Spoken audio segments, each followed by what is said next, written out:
Ustedes están en la obligación de hacer comprender al pueblo de América Latina que entre nosotros no deben existir fronteras, porque la patria de la raza indohispana comienza desde las riberas del río Bravo y termina en el confín sur de la Tierra del Fuego.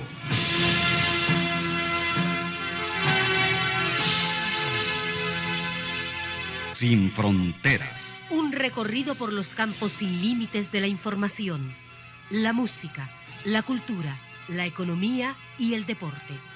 Los hechos y los hombres que todos los días construyen un mundo sin fronteras.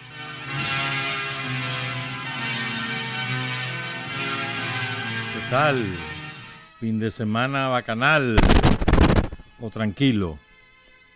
Bienvenidos pues a Sin Fronteras. Son las 6 de la mañana con 30 minutos de hoy, lunes 26 de agosto de 2019. Sin Fronteras, la revista, con William Griggs Vivado, en la primerísima 91.7 y 105.3 FM.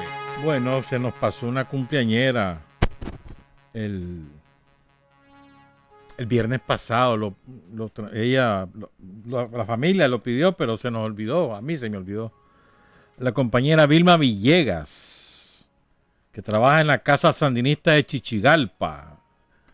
La aldea, pueblo, ciudad, la ciudad de Chichigalpa. Saludos a Vilma, pues, por su cumpleaños el viernes pasado. Y otra Vilma Lorena Area Morales.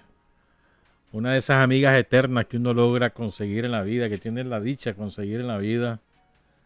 A Vilma la conocemos hace 42 años. 42 años. Estuvo de cumpleaños el sábado 24 de agosto. Vilma Lorena Area Morales. Un saludo, un abrazo a Vilma, a su hija, a su nieta y a su bisnieta. Ya tiene bisnieta la Vilma. Felicidades, Vilma. También saludamos a Noel Romero, a Jimmy Morales y a Jason Uceda. Jason Uceda. Los tres trabajan en la unidad de adquisiciones del Ministerio de Salud y nos escuchan todas las tardes, dicen, por YouTube. Juega. Gracias a los compañeros y a Rosa María Zúñiga Quintero, que ya nos está sintonizando. Fíjate que lo que es verdad, cuando uno habla de la alfabetización siempre salen montones de historias.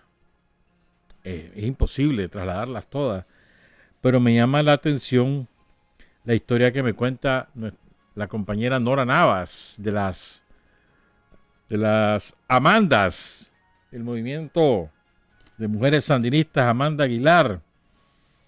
La agrupación, pues, el colectivo. Nora me cuenta que su papá, Juan María Navas Barraza, cuando tenía 80 años, se fue a alfabetizar.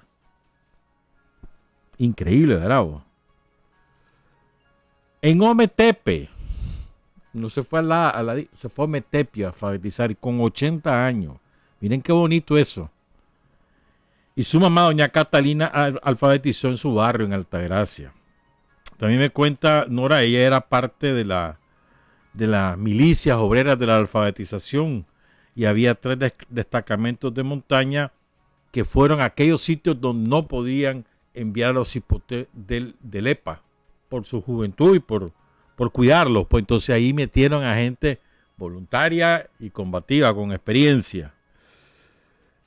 Nora fue miembro del Estado Mayor Central de las Milicias en la Cruzada de Alfabetización, responsable nacional de las milicias, y miembro del Estado Mayor Central de la Cruzada. Fíjate que las milicias tuvieron Estado Mayor en los 16 departamentos, tenían 26,000 alfabetizadores, y entre los integrantes estaba de jefe de uno de ellos Luciano Torres, que hoy es el jefe de la Comisión de Apelación del Servicio Civil y la Carrera Administrativa. Qué bueno. Uno de los miembros de los destacamentos de montaña, ¿sabes quién era? El magistrado Marvin Aguilar. Vaya, pues. Vivian Torres, me quedaba de ver. Me dijiste que me ibas a decir cómo seguía mamá Clotilde. Y no me dijiste nada. Mamá Clotilde Alejo, viuda de Parajón, en cuya casa estuvieron tantos compañeros. Saludos, doña Clotilde. En su casa también estuvo Mauricio Abdalá, Marta Angélica Quesada, Denis Tenorio, Bayardo Arce. Saludos, mamá Clotilde. Entonces, acuérdese que su obligación ahorita es componerse, mejorarse y después a chavalear. Bueno, antes de entrar a los temas políticos, que son bastantes, quiero empezar con esto. A mí me irritó cuando lo leí y después lo vi reproducido en varios sitios. La compañera Xochitl Amador Moncada contó en su página Facebook que su hijo, un chavalo, debe tener como 8 o 10 años, ¿no? Supongo yo, pues. Se calcula por la estatura del niño. Entonces dice que andaban dando una vuelta y se les ocurrió, por idea del chavalo, irse a meter a la biblioteca del Banco Central. El chavalo anda de fin de semana, de chor. Además, como todo cipote, pues, de chor. Él quería conocer la biblioteca del Banco Central. Entonces, llegan a la biblioteca, le preguntan pues si está abierta, les dicen que sí, pero que ellos no pueden entrar porque el niño va de short. ¿Será ridículo eso? O sea, aquí no han adoptado esas normas del Banco Central, deben ser antiquísimas. Pero a mí me parece una verdadera tontería, pues. Además, en Nicaragua, un país tropical, ¿qué quieren? Que el niño llegue de traje y corbata. ¿Cómo le vas a frustrar a un niño que el ingreso a la biblioteca? Si al contrario, lo que debemos fomentar es que lleguen los niños a las bibliotecas. Que hay bibliotecas en un montón de lugares, pero el Banco Central es la más completa del país y tiene una hemeroteca de lujo. ¿Qué le costaba al vigilante o consultar o lo que fuese, pues? Pero es que esa norma no debería existir. Y que dice que es que llegan internacionalistas en chancleta y que perdemos nosotros. A ver, ¿cuál es la ofensa de llegar a una biblioteca en short? Díganme ustedes, ¿cuál es la ofensa? ¿De qué manera se insulta a alguien llegar de short a la biblioteca? ¿De qué manera? En un país tropical como este, con el calvazo que hace. Me parece absurdo. Yo me acuerdo que esa norma la pusieron también en el teatro, sobre todo dijeron que era por los extranjeros, que llegaban de chancleta y hediondo y no sé qué, eso decían, de verdad que eso decían. Y te exigen a veces traje formal, te mandan invitaciones de saco y corbata en Nicaragua. A ver, y estoy hablando de instituciones oficiales. Instituciones privadas ya sabemos, pues los banqueros que se las pican de elegante, ¿me entendés? Saco y corbata, pero son unos grandes rateros. Pero bueno, a mí me parece absurdo en una institución pública, máximo en una biblioteca, que te pidan formalidad, pues, para los niños. Todavía la aguantaría para los adultos, dale, pues. Y eso a regañadientes, pues, pero bueno. Pero para un niño, seamos serios. Así que un llamado a los compañeros del Banco Central, el compañero Vidio Rey, el presidente del Banco Central, a que revise esas normas. No podemos andar con eso, mano. Creo yo, pues, mi opinión. Bueno.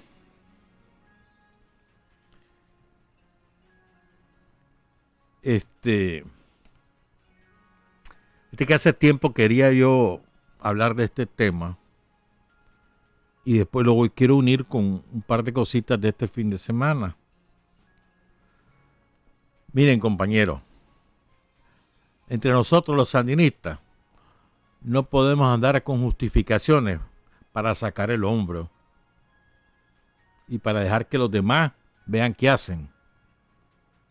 Porque yo he escuchado a algunos compañeros que mira, yo me he alejado porque es que yo veo ahí tal o cual actitud y eso a mí no me cuadra, yo mejor me retiro. Vean, compañeros, Si a vos no te cuadra porque está reñida con los principios, está reñida con las normas del Frente Sandinista, determinada actitud, te corresponde dar el ejemplo y combatir esa actitud, pero no salirte y no meterte en tu casa. Eso no es ningún compromiso. Por mucho que te proclames militante de la segunda promoción, de la primera, de la antepenúltima, de la que vos querrás, por mucho que te proclames militante de trayectoria de 80 años, si vos estás en tu casa, hermano, eso no es una actitud militante. Eso es lo que yo creo. Si estás disgustado porque no te gustan determinadas actitudes y están fundamentadas, está fundamentado ese disgusto, muy bien, pero hay que dar la pelea con el ejemplo y señalando con fraternidad, con firmeza, con oportunidad esa falla en la que están incurriendo los demás compañeros. Pero lo más cómodo es, no, te pones trompudo, te vas a tu casa y te pones de juez. Entonces, yo digo quién es bueno y yo digo quién es malo, pero vos estás en tu casa cómodo. Y esa no es una actitud correcta, creo yo, pues. Que si hay oportunistas, que hay arribistas, sí es cierto, sí lo hay.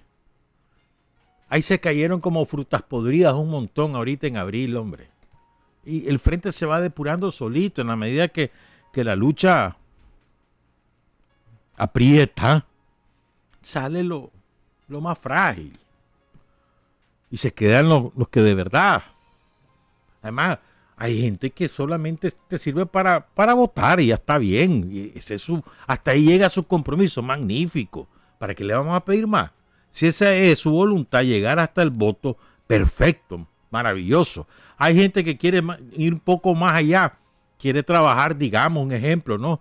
Que quiere trabajar en asuntos de salud, magnífico, lo integral, que a la campaña contra el dengue, que a las vacunaciones, todas esas cosas, todos los trabajos que hay por la salud preventiva, magnífico.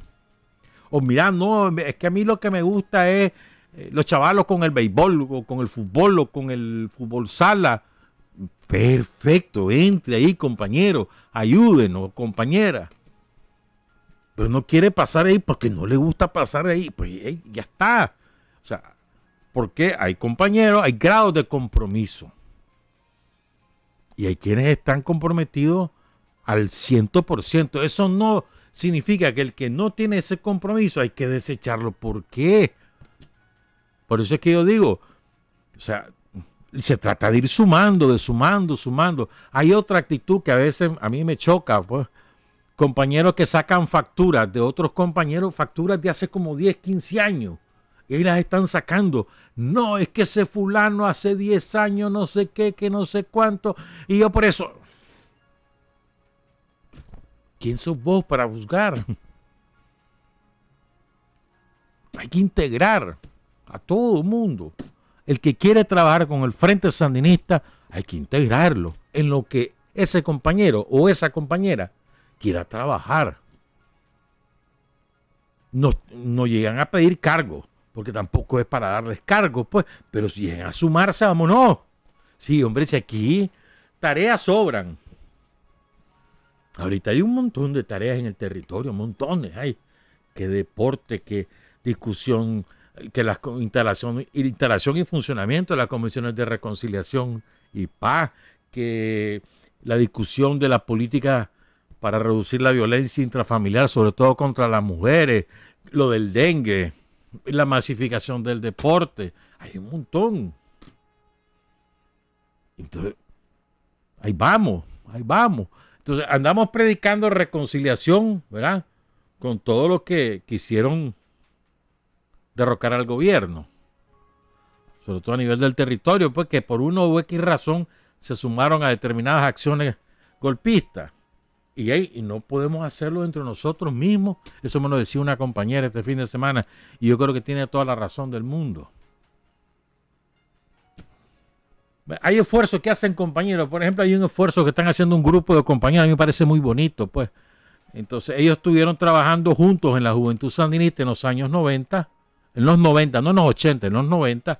Y entonces, hombre, se acordaron, mirá, con fulano, con sultano, y hacen el esfuerzo, se agrupan y descubren en el agrupamiento de los compañeros que estuvieron trabajando en los 90, descubren que muchos de ellos no los han querido incorporar o no les han querido entregar el carnet de militante del 40 aniversario por exclusión del secretario político o de la secretaria política de su territorio, o porque tal vez el compañero ha tenido determinada actitud de recelo y tal vez no se ha acercado, por lo que sea. Pero hombre, si son muchachos y muchachas que la socaron en los 90, y los 90 fue durísimo, toda la ofensiva neoliberal, y a veces costaba la movilización, y esos chavalos ahí la socaron.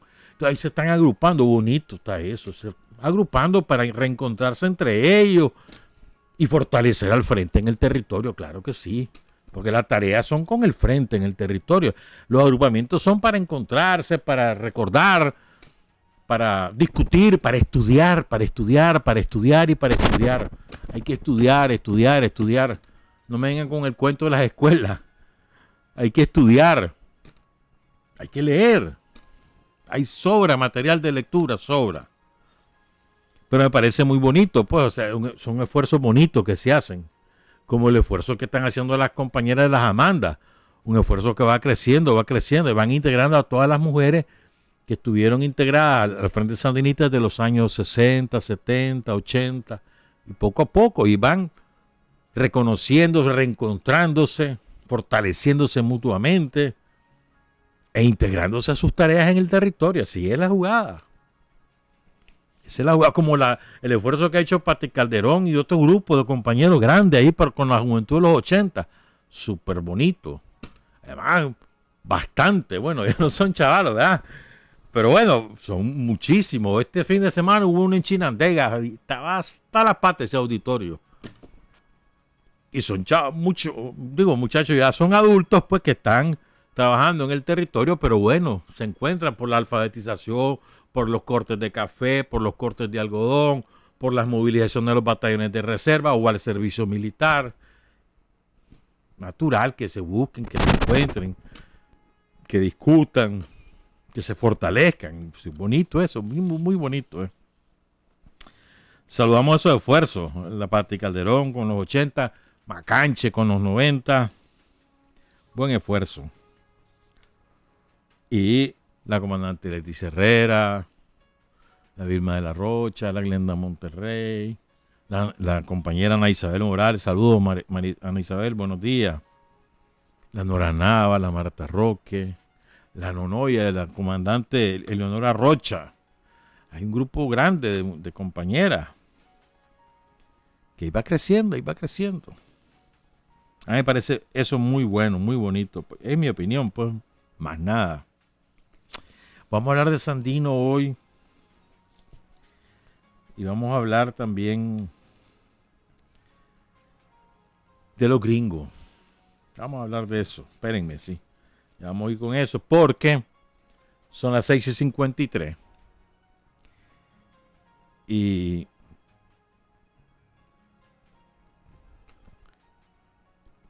sigue en discusión mundial el crimen contra la naturaleza que ocurre en Amazonas. No solo no se han extinguido los incendios, sino que ahora hay más. Solo la semana pasada, hasta el viernes, habían detectado 78 nuevos de la semana. 78 focos de incendio. El incendio se cruzó a Bolivia, habían apagado, después se volvió a meter a Bolivia por los vientos. Lo que hacen los madereros es, y los terratenientes, cortar los árboles, los madereros se los llevan y los terratenientes avanzan en la frontera para seguir sembrando caña de azúcar, palma africana, de todo, hermano. Y el ganado. 20% menos tiene hoy la Amazonas que hace un año. Es una barbaridad, es atroz lo que ha ocurrido. Y el mundo está con los brazos cruzados realmente, pues, porque ya hay el 60% de las del Amazonas o de la Amazonía está en territorio brasileño. El resto está entre Bolivia, Perú, Colombia, Venezuela. Y Ecuador también. ¿Verdad? Entonces la gran responsabilidad es la de Brasil, y eso cada vez menos. Y resulta que ese es el pulmón del mundo. O sea, no solamente es que el mayor productor de oxígeno del mundo está en las Amazonas, sino que además la mayor diversidad biológica que existe en el planeta está en las Amazonas. Flora y fauna. Allá hay ecosistemas únicos. Ahí está el río Amazonas. Ese por sí solo es una maravilla. Entonces, a propósito de eso, estuvo circulando mucho por WhatsApp, por Messenger, por Facebook, por Twitter, el discurso de Fidel del 12 de junio de 1992 en Río de Janeiro. Mira qué casualidad, en Río de Janeiro, Brasil, hace 27 años. Porque ahí fue la cumbre mundial del medio ambiente que la convocó Naciones Unidas. Pasaron años negociando la agenda, que quién iba a llegar, cuál iba a ser el proceso. Años, qué documentos se iban a aprobar. Pasaron como 5 años en eso. En la época de Kofi Annan. No, de Boutros-Ghali, perdón. De Boutros-Ghali. Y entonces ahí habló Fidel. 5 minutos y un poquito más dura el discurso de Fidel. Uno de los discursos más cortos, pero con una contundencia, con una visión de largo plazo, con soluciones y con una posición revolucionaria, antiimperialista y anticolonial. Se los quiero transmitir. Aquí está el discurso de Fidel, el 12 de junio de 1992, en la Cumbre Mundial del Medio Ambiente y el Desarrollo en Río de Janeiro, Brasil. Señor presidente de Brasil, Fernando Collor de Mello. Señor secretario general de Naciones Unidas, Boutros-Ghali. Excelencias, una importante especie biológica está en riesgo de desaparecer por la rápida y progresiva liquidación de sus condiciones naturales de vida, el hombre. Ahora tomamos conciencia de este problema cuando casi es tarde para impedirlo. Es necesario señalar que las sociedades de consumo son las responsables fundamentales de la atroz destrucción del medio ambiente. Ellas nacieron de las antiguas metrópolis coloniales y de políticas imperiales que a su vez engendraron el atraso y la pobreza que ellos azotan a la inmensa mayoría de la humanidad. Con solo el 20% de la población mundial, ellas consumen las 2/3 partes de los metales y las 3/4 partes de la energía que se produce en el mundo.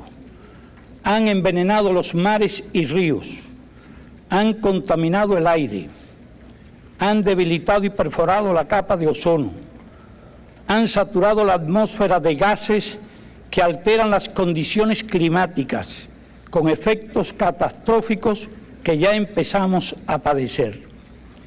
Los bosques desaparecen, los desiertos se extienden, miles de millones de toneladas de tierra fértil van a parar cada año al mar. Numerosas especies se extinguen. La presión poblacional y la pobreza conducen a esfuerzos desesperados para sobrevivir aún a costa de la naturaleza. No es posible culpar de esto a los países del tercer mundo, colonias ayer, naciones explotadas y saqueadas hoy por un orden económico mundial injusto. La solución no puede ser impedir el desarrollo a los que más lo necesitan. Lo real es que todo lo que contribuya hoy al subdesarrollo y la pobreza constituye una violación flagrante de la ecología.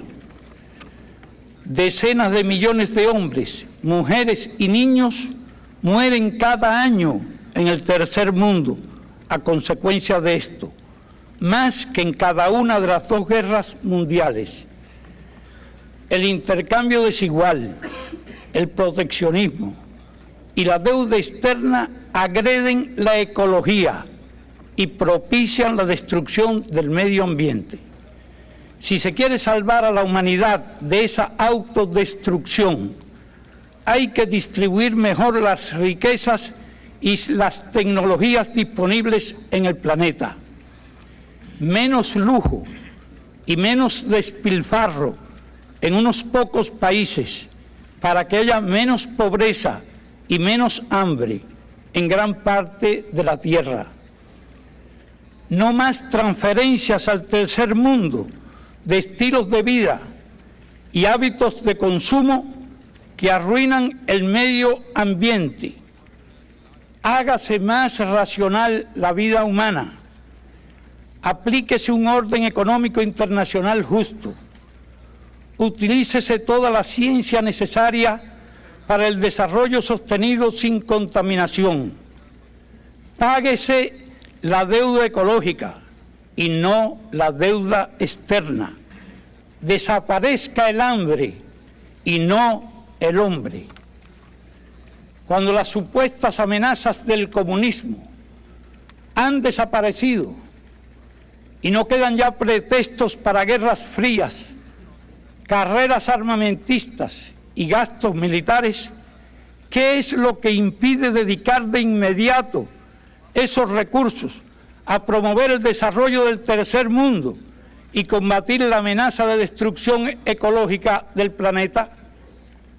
Cesen los egoísmos, cesen los hegemonismos, cesen la insensibilidad, la irresponsabilidad y el engaño.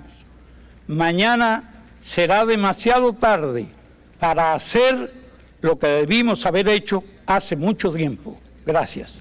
Hay hombres que luchan un día y son buenos. Hay hombres que luchan un año y son mejores. Pero hay hombres que luchan toda la vida. Esos son los imprescindibles. Son las 7:05, que se me hizo el otro cumpleañero. El otro cumpleañero es Darryl. Joel Cortés Ruiz. Ayer estuvo de cumpleaños. Los saluda a la familia Cortés Ruiz de Vía Libertad, asiduos oyentes de Sin Frontera. Y quiero saludar también al compañero que siempre nos saluda ahí por Facebook, el compañero Carlos Vallecillo Gadea. Saludos, Carlos. Ahí viene, dice en su chuncha ahí, en su Mercedes-Benz, va rumbo al trabajo. Bueno, hay un compañero, ya murió hace muchos años, un hombre de una trayectoria salvaje que es muy poco conocido en Nicaragua y que empezó como obrero, dirigente sindical, dirigente del Partido Socialista, exiliado montones de veces, entabló amistad con Carlos Fonseca,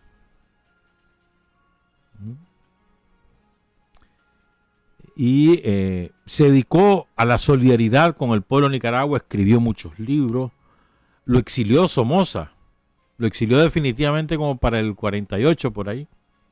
Él se llama, bueno, su nombre completo es Armando Flores Amador, pero él conocido como Armando Amador, ¿verdad? Y nació en el 24 de mayo de 1922, fíjense. Y cuando estaba cipote, como a los 12 años, quedó huérfano. De ambos padres, él y sus hermanos. Entonces se puso a trabajar para ayudar a su abuela y así se entró a la cervecería, a una cervecería que había ahí en León. Y así es que ingresa a la vida sindical, se vuelve un dirigente sindical. A los 18 años ya él era militante del presidente del Partido Socialista. Pero, o sea, cuento todo esto porque él era del Partido Socialista, pero se hizo sandinista siendo del Partido Socialista. Sandinista en el sentido de admirador y seguidor de las ideas de Sandino y del ejemplo de Sandino. Siendo socialista, él era sandinista. Por eso es que hay un rápido clic con Carlos Fonseca, a quien conoció en Honduras. Porque cuando lo vieron en el Chaparral, Armando Amador baja de México y se va a Tegucigalpa a ayudar a los heridos. y a coordinar su traslado a La Habana. De hecho, él viaja a La Habana con algunos de los heridos. Armando Amador vivió en Guatemala en la época de Jacobo Arbenz, la revolución de Jacobo Arbenz. Y ahí conoció al Che. Después tuvo que salir con la intervención de la CIA que derroca al gobierno progresista de Jacobo Arbenz en Guatemala. Pero fíjense cómo, ¿verdad? Un hombre que surge de la clase obrera, se forja como marxista en el Partido Socialista, se hace sandinista leyendo lo de Sandino. Incluso él aporta muchos documentos que ocupa Gregorio Seltzer para su libro General de Hombres Libres. Muchos de los documentos los aporta Armando Amador. Él es un especialista en Sandino, que escribió bastantes libros. Una familia de amigos, la familia de Luz Moreno, Octavio Loaiziga Jr., Alejandra, Elian, tienen este libro. Entonces, yo lo tuve algún tiempo y quién sabe qué lo hice, que es el libro de Armando Amador que se llama El exilio y las banderas de Nicaragua. Se lo recomiendo, es un libro sencillo, no es presuntuoso de formulaciones teóricas ni nada, no, es más bien un análisis político de distintos aspectos de la lucha de Sandino hasta el momento en que se escribe. Este libro se publicó a propósito del 8º aniversario de la Revolución Popular Sandinista, 1988. 87. En México. Se publica en México porque él fue también dirigente sindical en México. Lo fue en Venezuela. Conoció a Gustavo Machado, el histórico dirigente comunista de Venezuela. Hizo un libro sobre Machado incluso. Entonces, de él voy a tomar lo siguiente. Algunas atrocidades yanqui ejecutadas en Nicaragua, que él lo toma de otro relato que él dispone, lo resume y lo introduce en este libro. Es un libro pequeño, pero se lo recomiendo. Es un libro sencillo y que te adentra en el mundo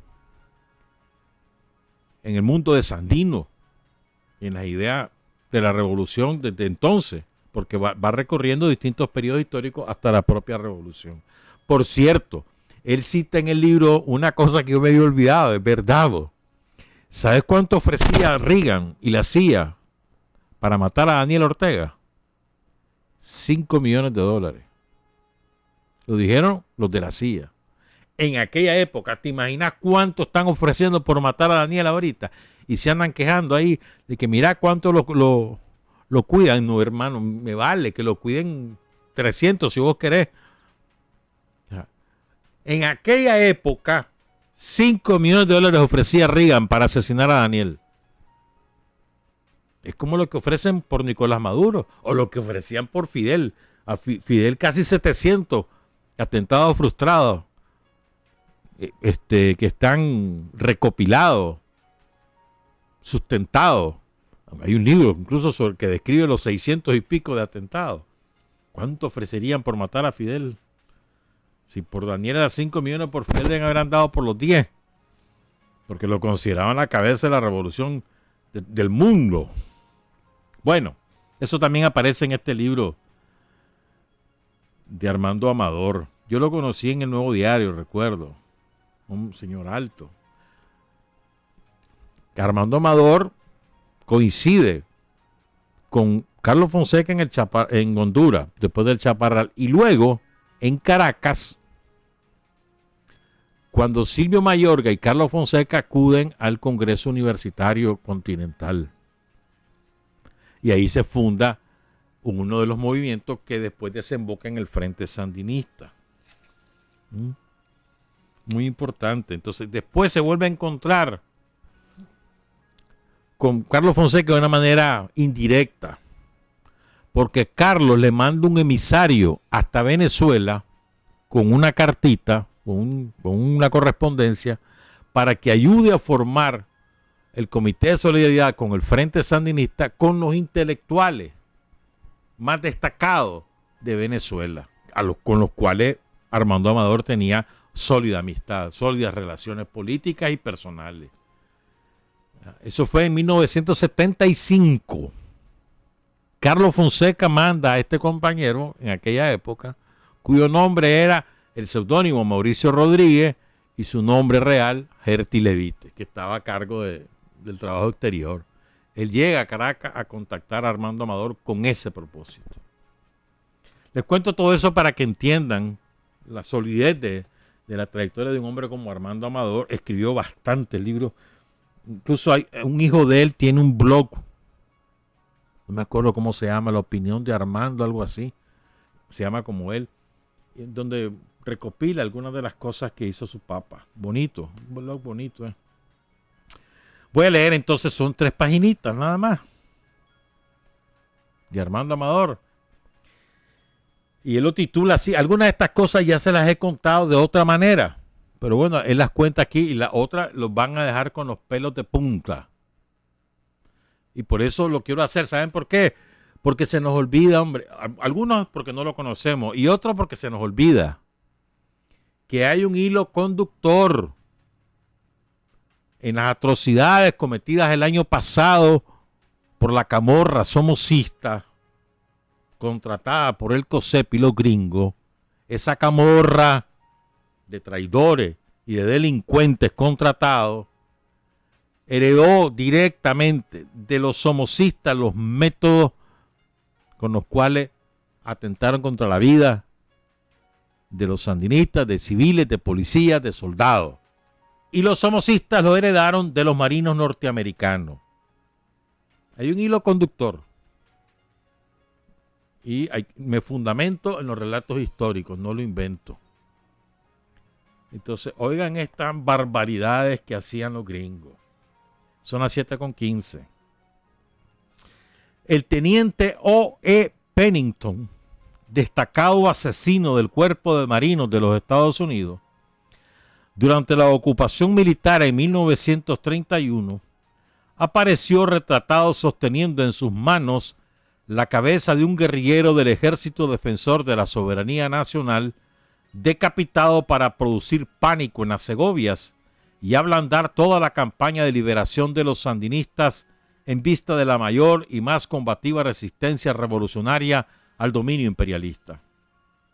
Las hojas lanzadas en todas las direcciones de Nicaragua, en las cuales aparecía Pennington exhibiendo la cabeza decapitada del guerrillero sandinista, salieron al extranjero y provocaron efectos contrarios en diversos países, al extremo que en México estalló tal repulsa de la opinión pública que Mr. Clark, embajador de Estados Unidos, en correspondencia dirigida al Departamento de Estado y al propio secretario de Estado, Henry L. Stimson, el creador de los acuerdos entre Moncada y Estados Unidos, por los cuales Moncada se rinde, ya era secretario de Estado en esa época, solicitaba datos oficiales sobre esa práctica bárbara de los marinos en Nicaragua. Por respuesta obtuvo un informe del teniente USMC de la Marina Norteamericana, O.E. Pennington, que admite como auténtica la fotografía donde él aparece con la cabeza de uno de los hombres de Sandino, que lo decapitan y él aparece ufanándose con la cabeza en la mano. Después dicen que fuimos nosotros, nada más, no, sí, los gringos empezaron, ahí van a oír la barbaridad que nos hicieron, hoy van a oír. ¿Verdad? Admite que era cierta, que era auténtica la fotografía, pero que no lo había hecho él.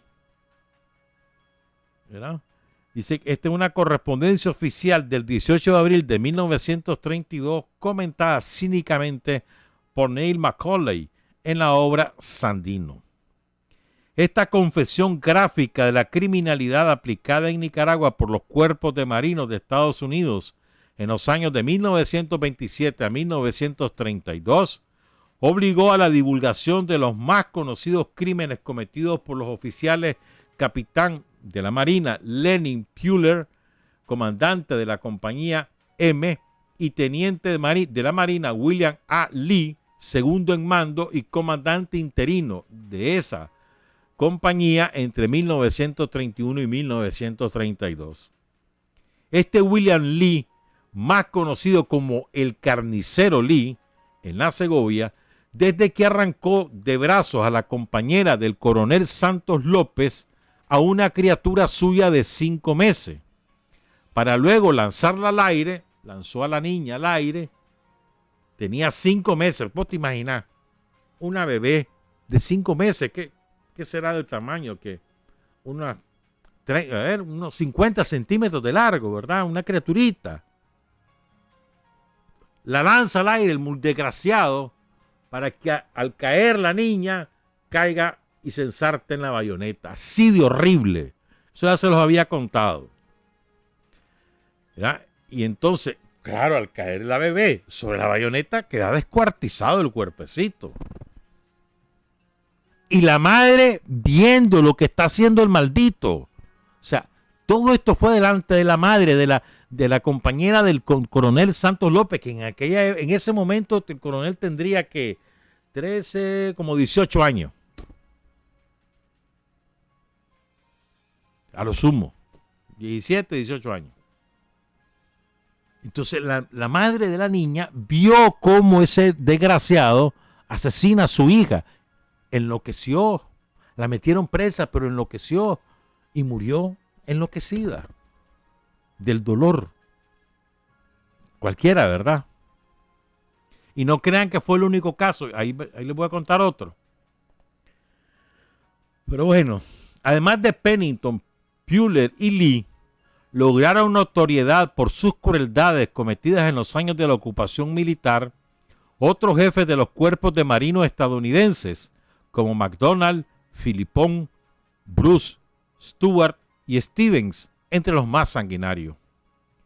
El precursor de estas atrocidades individuales de los cuerpos de marinos de Estados Unidos en Nicaragua respondía al nombre del teniente Philippon, y al solo mencionarlo en la Segovia provocaba pavor entre los hombres, mujeres y niños, después que el 14 de enero de 1928, en la plaza de San Rafael del Norte, a eso de las 4 de la tarde, arrebató de los brazos de una madre a un niño de 14 meses, 1 año y piquito, ya un chavalito, ya debe haber caminado, ya grandecito, pues, no como la bebé, pero un niño de 14 meses. Es que uno le da una rabia, ¿verdad? Se lo quita a la niña, porque ¿sabes cuál era el problema del niño y de la madre? Que el niño se llamaba Augusto. Entonces el gringo le quita al niño, ¿verdad? Lo lanza a la quebrada del río de San Rafael del Norte, que había en la salida de allí. Y cuando la madre quiere ir a recoger a su niño, la echa presa. Durante 4 meses el niño se ahogó y seguramente se despedazó al caer en la quebrada. Y la metió presa 4 meses como castigo por ponerle a su hijo Augusto. El 14 de enero de 1928. Sandino se alza en armas contra la ocupación norteamericana el 4 de mayo de 1927. En junio, la batalla de Ocotala, de San Fernando y el Bramadero. Ya les voy a contar lo del Bramadero. Estábamos hablando que que no habían cumplido, 7 meses de la lucha contra la intervención y ya estaban las atrocidades de los gringos. No era en respuesta a nada, es su naturaleza. ¿Verdad? Indalecio García, este ya se los había contado, pero ahí va de nuevo.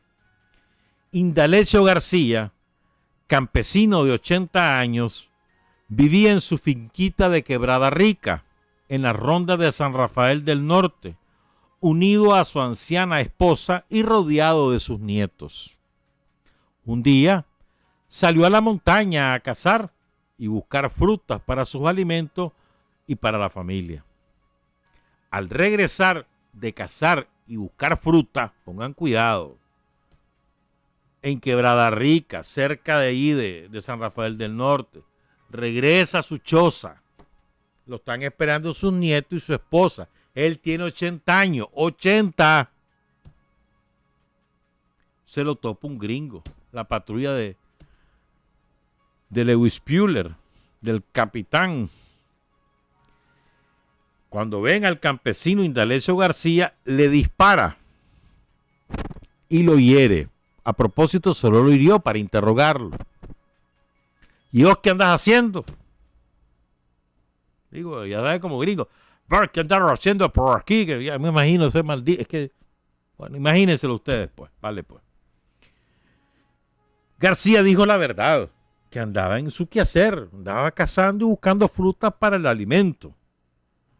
Y además les contó dónde vivía él, que vivía en una chocita con sus nietos, un hombre de 80 años. Solo pongan cuidado en eso.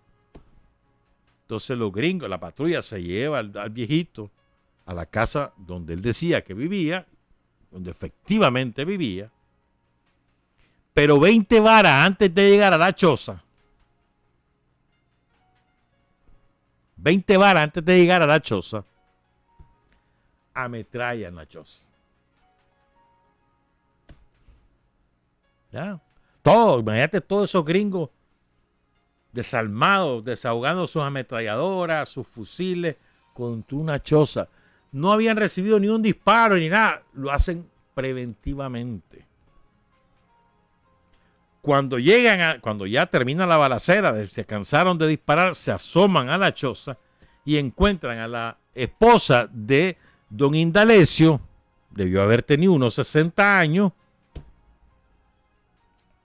muerta, y toda la pila de nietos muertos, acribillados a balazos. Para ocultar su crimen y también para exhibir su crimen, las dos cosas,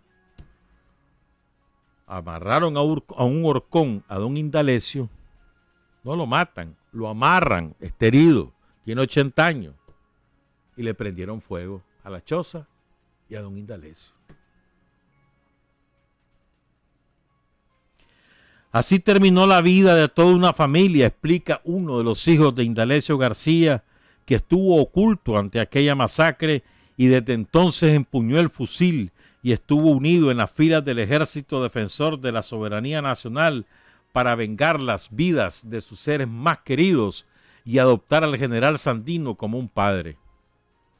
Decía el hijo de don Indalecio, un yanqui de la patrulla de Puller cayó después en mis manos y ya puede imaginarse la satisfacción que sentí después de darle muerte. El teniente de la Marina, McDonald, salió de San Rafael del Norte en tarea exterminadora hacia la montaña, pero a solo 2 leguas de marcha, unos 10 kilómetros, alcanzó a una señora campesina que cargaba una alforja conteniendo 2 libras de arroz, una ración de manteca, un poquito de café, azúcar y algo más para la comida de la familia. McDonald la revisa, la requisa y ordena llevarla presa.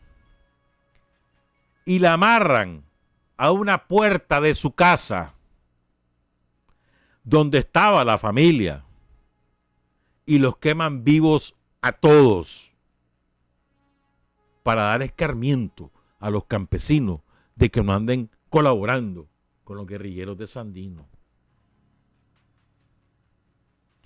Toda persona que caminaba por las Segovias era tomada como espía de los combatientes de Sandino y los cuerpos de marinos de Estados Unidos realizaban las peores tropelías que jamás la imaginación más besánica concebiría antes ni jamás en Nicaragua. Ahora sí ya lo podemos imaginar. El teniente de la Marina, Raymond Stewart, ordenó, oigan este otro relato. El teniente Raymond Stewart ordenó amputar una pierna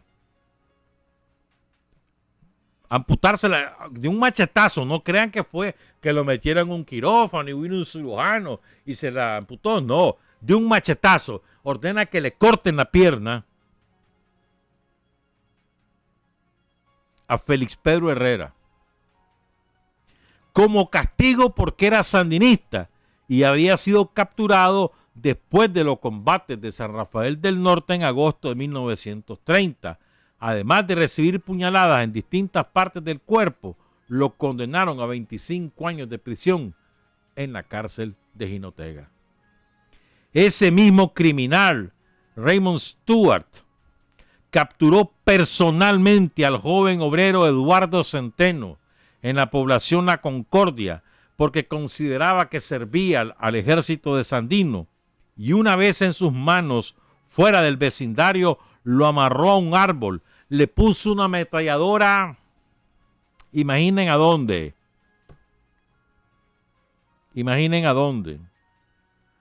y ahí percutió la ametralladora, 14 balazos le destrozaron el cuerpo.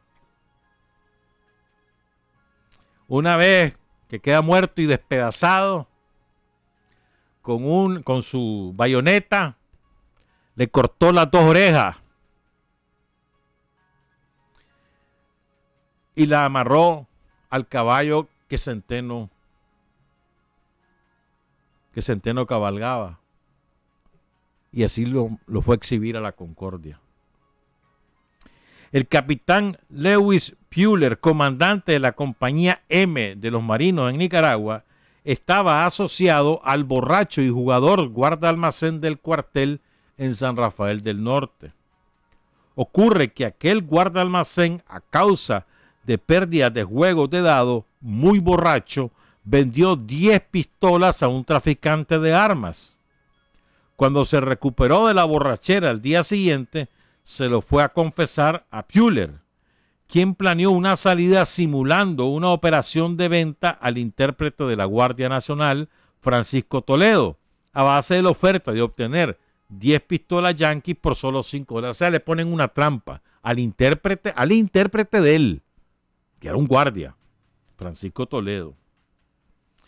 Entonces, al principio, Toledo se resiste a la oferta, pero a insistencia de Puller acepta asistir de noche a realizar la compra de las pistolas. A las 7:30 de la noche, Toledo salió a cumplir la cita de Puller, pero al llegar al lugar del negocio, fue sujetado por el borracho, el guarda almacén que había perdido las pistolas, quienes le exigen firmar el documento de compraventa, oponiéndose el traductor de la guardia a colaborar con su firma. No quiso complacer a sus captores y por semejante acto de desobediencia lo cortaron a pedacitos. Colaborador de ellos, lo cortaron a pedacitos. Desangrado, murió, pero después de haber sido descuartizado. Le fueron quitando sus extremidades a Toledo, hasta dejarle solo el brazo derecho. Aún destrozado, intentaron que con el brazo izquierdo firmara. Y nada, el hombre no quiso. Murió con dignidad. Aún destrozado, ya muerto, al pobre hombre le colocaron una pistola de la guardia en la mano y llevaron el cadáver al despacho del famoso capitán Bruce, quien aceptó como muy bien hecha la acción consumada para liquidar al supuesto ladrón de las pistolas yanquis para encubrir la pérdida que había tenido el otro en un juego de cartas. Este célebre capitán Bruce, el 24 de diciembre de 1927, envió un cablegrama a su madre a Estados Unidos anunciándole la proximidad del fin de la campaña imperialista de la ocupación de Nicaragua, porque creía que para el 1 de enero estaría concluida la existencia de Sandino. Calculaban que el 1 de enero de 1928 ya Sandino estaba muerto. El 1 de enero de 1928 le habremos cortado la cabeza al bandido de Sandino, textualmente escribió Bruce. Y exactamente ese día, quien tenía cortada la cabeza era el capitán Bruce. Murió en el combate de las Cruces, que comenzó el 31 de diciembre y terminó al amanecer del 1 de enero de 1928. Ese combate empezó a la 1 de la tarde del 31 de diciembre. 300 yanquis al mando de Bruce fueron desconcertados por fuerzas sandinistas bajo la dirección de los generales Francisco Estrada y Juan Gregorio Colindres, obligándolos a pelear cuerpo a cuerpo, y en 3 horas de fuego de fusilería y bombas de mano quedaron diezmados y algunos a punta de machete. Cayeron muertos 90 conquistadores yanquis y quedaron 60, y los restantes se dieron a la fuga más vergonzosa, pero sus cabecillas perecieron a manos de los patriotas del ejército de Sandino. El botín capturado en ese combate de las Cruces resultó fabuloso: 6 máquinas Lewis, 3 máquinas Thompson, esa ametralladora, 3 rifles Lewis automáticos, 46 rifles Lewis y 16 mulas cargadas con parque de varios calibres, planos de combate y claves que usaban con los aviadores, anteojos de campanas y brújulas. En las rondas de San Rafael del Norte había un pueblo pequeño llamado La Pintada, y refería a la señorita Lucrecia Rodríguez que a principios de 1928 presenció un crimen espeluznante ejecutado por Filipón, oficial del Cuerpo de Marinos de Estados Unidos. Ocurrió que cuando una patrulla de invasores al mando de Filipón vio al pasar frente a una casita en La Pintada un niño que salió veloz con un semblante de asustado, entonces uno de los marinos yanquis, como lo vio correr al cipote de 10 años, lo cazó como que si fuera conejito y lo asesinó. Acto seguido, Filipón avanzó hasta llegar al punto del niño que agonizaba en medio de convulsiones. Y entonces, oigan esto, qué horrible, el niño está herido mortalmente. O sea, lo caza, ¿verdad? Le pega el balazo, seguramente por la espalda. El niño cae. El gringo que le disparó sale en carrera y llega donde está el niño. El niño está vivo aún, está agonizando. Y oigan lo que ocurrió. En medio de convulsiones agonizaba. Y entonces aquel sanguinario gringo atrapó al pequeño asesinado y con su puñal le abrió el pecho, le extrajo el corazón y se lo dio a comer a un perro lobo que siempre le hacía compañía al monstruoso oficial estadounidense. Otra espantosa escena de las atrocidades yanquis cometidas en los años iniciales de la doctrina de guerra de los Estados Unidos contra Nicaragua en la aplicación de la campaña de exterminio de Sandino y sus hermanos del Ejército Defensor de la Soberanía Nacional estuvo protagonizada por el teniente William Lee. Este relato es de espanto, el que les voy a dar ahorita. El carnicero Lee agarró una niña de Manuela García, compañera de un sandinista. Le tomó un piecito en cada mano. Es difícil leer esto. Fíjense bien, agarra a la niña, una niña, su mamá se llamaba Manuela García. Le toma un pie en cada mano, uno de los piecitos. Y entonces agarra la bayoneta y le empieza a descuartizar. Desde el pechito baja, corta las piernas, saca la víscera ante los ojos de su madre. Otra práctica de bestialidad del teniente William Lee consistía en apuñalar a los sandinistas capturados y con el mismo puñal, pongan cuidado, los apuñalaba por diversión, estaban presos, los apuñalaba por diversión, por sadismo, una mente enferma. Y después que lo apuñalaba, vos sabés, el puñal está ensangrentado, pues con ese puñal partía el pan. El pan salía lleno de sangre y obligaba a sus propios guardias nacionales a comerse el pan ensangrentado.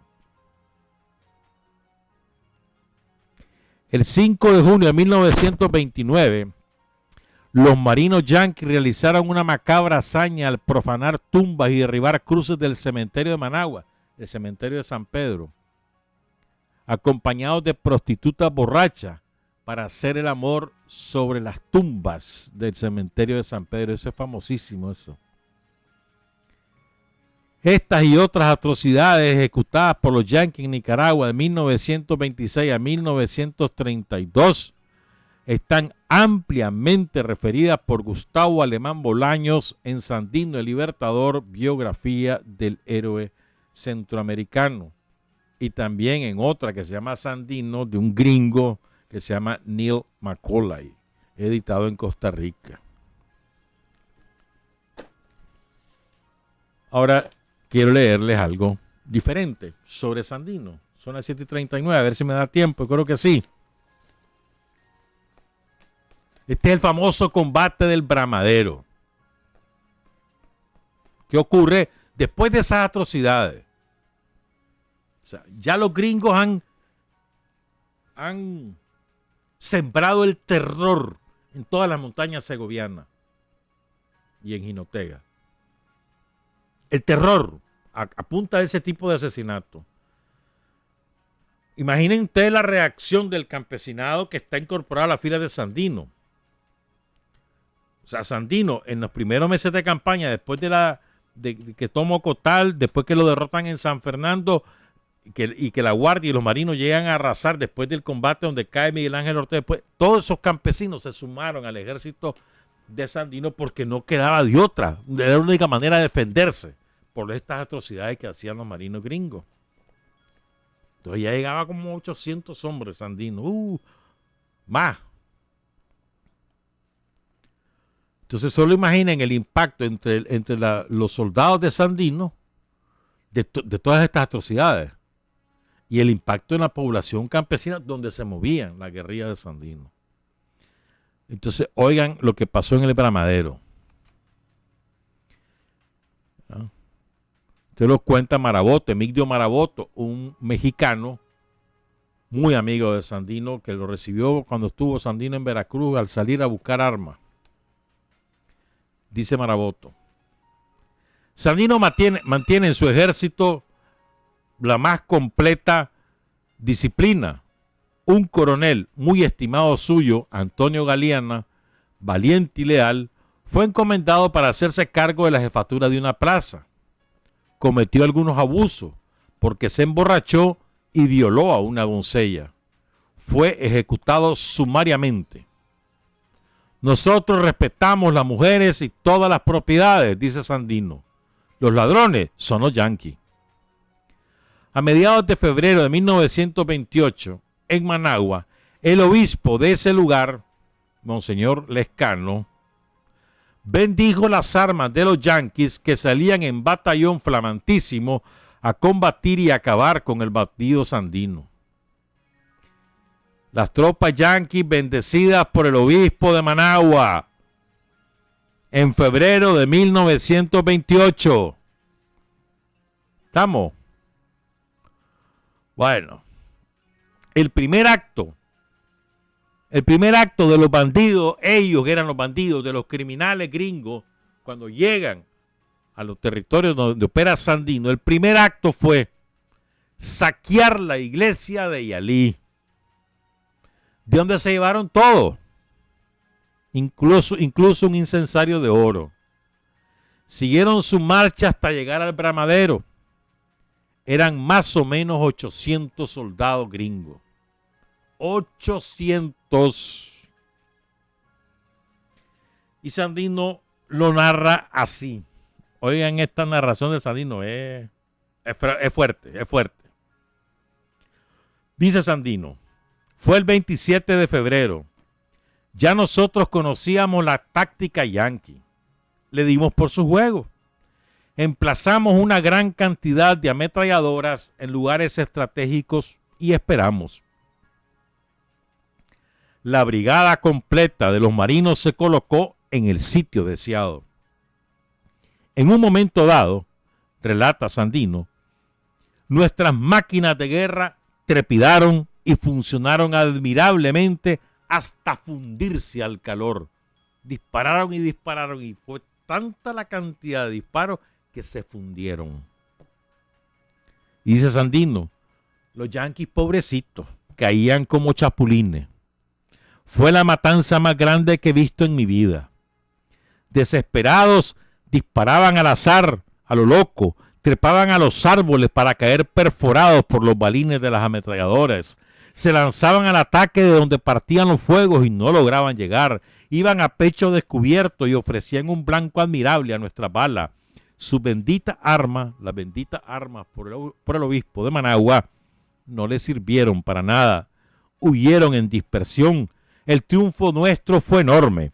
El campo, un cañaveral inmenso, resecado por los vientos de invierno, cobijaba cientos de heridos y muertos.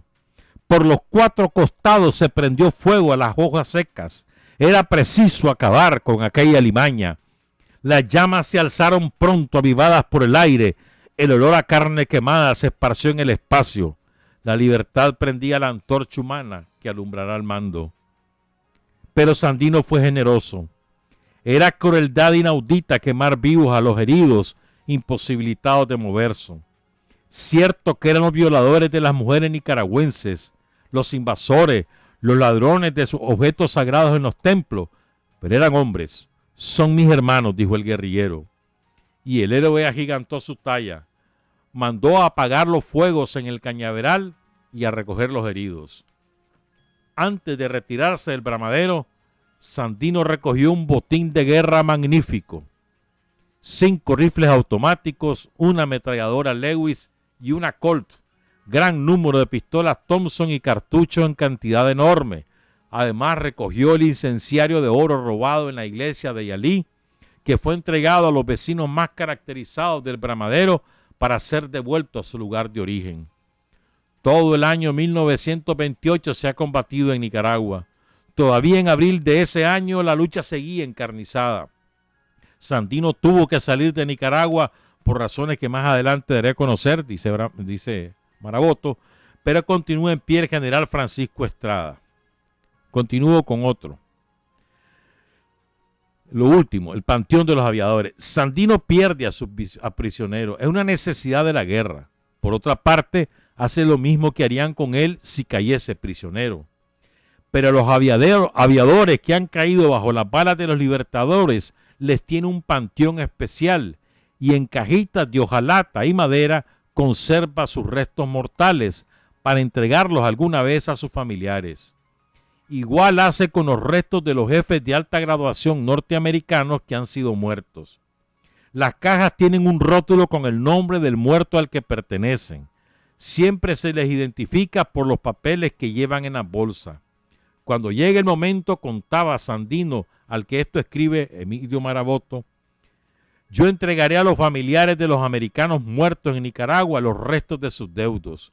Yo sé que en Estados Unidos se cuidan mucho de conservar los restos de sus muertos. Tengo ahí, entre otros, los restos de un sargento de aviación, hijo de un lechero de Brooklyn, que al morir su hijo dirigió una carta abierta a Coolidge, el presidente, en términos muy enérgicos. Ese padre perdió otro hijo en la guerra europea, en la Primera Guerra Mundial, y ahora en Nicaragua. Pero mientras daban por bien muerto al primero en la Primera Guerra Mundial, no se consuela de haber perdido al segundo, luchando por la causa de los banqueros. A ese padre, dice Sandino, le devolveré los restos de su hijo. Buenos días, buenas tardes, buenas noches. Trabajar, avanzar, combatir y vencer. Patria y libertad. Revolución es sentido del momento histórico. Es cambiar todo lo que debe ser cambiado. Es igualdad y libertad plenas. Es ser tratado y tratar a los demás como seres humanos. Es emanciparnos por nosotros mismos y con nuestros propios esfuerzos. Es desafiar poderosas fuerzas dominantes dentro y fuera del ámbito social y nacional. Es defender valores en los que se cree al precio de cualquier sacrificio. Es modestia, desinterés, altruismo, solidaridad y heroísmo. es no mentir jamás ni violar principios éticos. Es convicción profunda de que no existe fuerza en el mundo capaz de aplastar la fuerza de la verdad y las ideas. Revolución es unidad, es independencia, es luchar por nuestro sueño de justicia para Cuba y para el mundo, que es la base de nuestro patriotismo, nuestro socialismo y nuestro internacionalismo.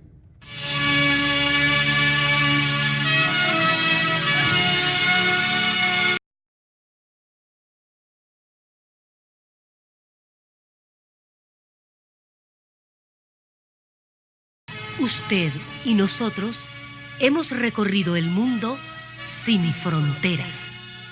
Los hechos que los hombres producen transformando su realidad. Desde aquí, Nicaragua, tierra